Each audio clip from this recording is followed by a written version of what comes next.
اگر واقعی دل سے دعا ہے تو رب راستے بنائے گا۔ اب میں آپ کو ایک واقعہ سناؤں، ایک ڈاکٹر کا بڑا ہی زبردست واقعہ میں نے کتاب میں پڑھا۔ ڈاکٹر احمد اس شخص کا نام تھا، ایک کنٹری میں وہ بڑا زبردست ڈاکٹر تھا اور one of the biggest doctor of that country. حکومت نے پلان کیا کہ اس ڈاکٹر کو کنٹری کا سب سے بڑا ایوارڈ دینا، سب سے بڑا انعام۔ ایک سیمینار مقرر کیا گیا، اس کو ایز اے اسپیشل گیسٹ مہمان خصوصی بلایا گیا، کہا دنیا بھر سے لوگ بلائیں گے، پاکستان کے یا اس ملک کے بڑے لوگ آئیں گے، آپ کو گفٹ دیا جائے گا، آپ کو ایوارڈ دیا جائے گا۔ ڈاکٹر صاحب بڑے خوش کہ میرے اعزاز میں اتنی بڑی تقریب۔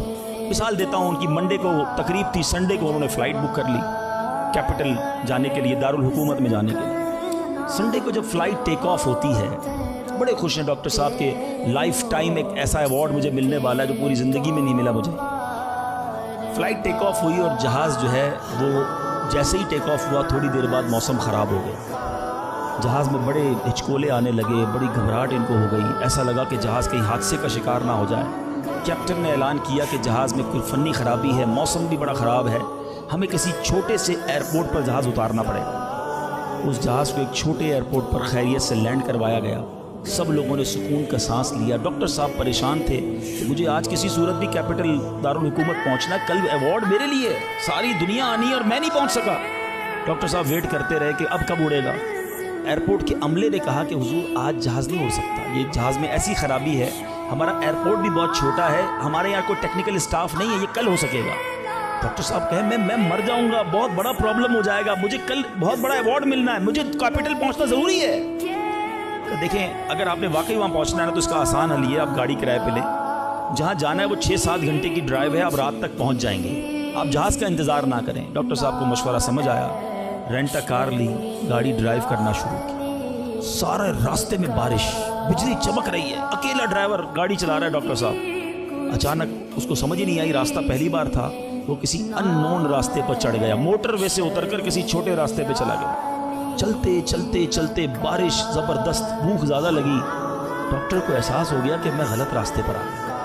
اب بارش بھی اتنی، بھوک سے برا حال، دیکھا ایک چھوٹا سا گھر، اس میں بلب جل رہا تھا۔ اس ڈاکٹر نے گاڑی میں پارک کی، دروازہ نوک کیا، ایک بوڑھی خاتون باہر نکلی، کہا بیٹا کون ہو؟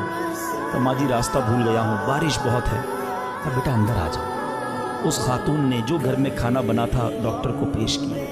ڈاکٹر احمد کو بھوک بڑی لگی تھی، کھانا کھا لیا۔ اب اس بوڑھی ماں کے پیچھے ڈاکٹر نے دیکھا ایک جوان بیٹا بستر پر لیٹا۔ کہا ماں جی یہ کون ہے؟ کہا بیٹا میرا پوتا ہے، شدید بیمار ہے، میں غریب عورت ہوں مگر میرے پوتے کو تو میری زندگی کا سہارا ایک ایسی بیماری ہو گئی ہے، ہمارے گاؤں میں نے کئی ڈاکٹروں کو دکھایا ہے، ڈاکٹر کہتے ہیں کہ اس کا علاج پاکستان میں ایک ہی ڈاکٹر ہے جس کا نام ڈاکٹر احمد ہے، وہی کر سکتا ہے۔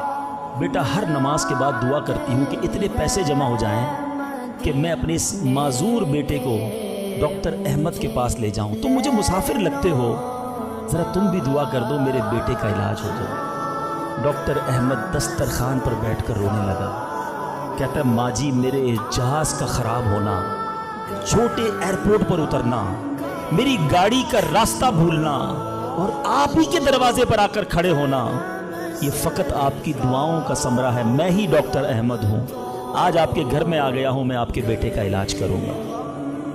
یہ ہے دعا۔ اللہ سے دعا کرو تو گھبراؤ نہیں، اللہ سے دعا کرو تو یقین رکھو، اگر واقعی دل سے دعا ہے تو رب راستے بنائے گا۔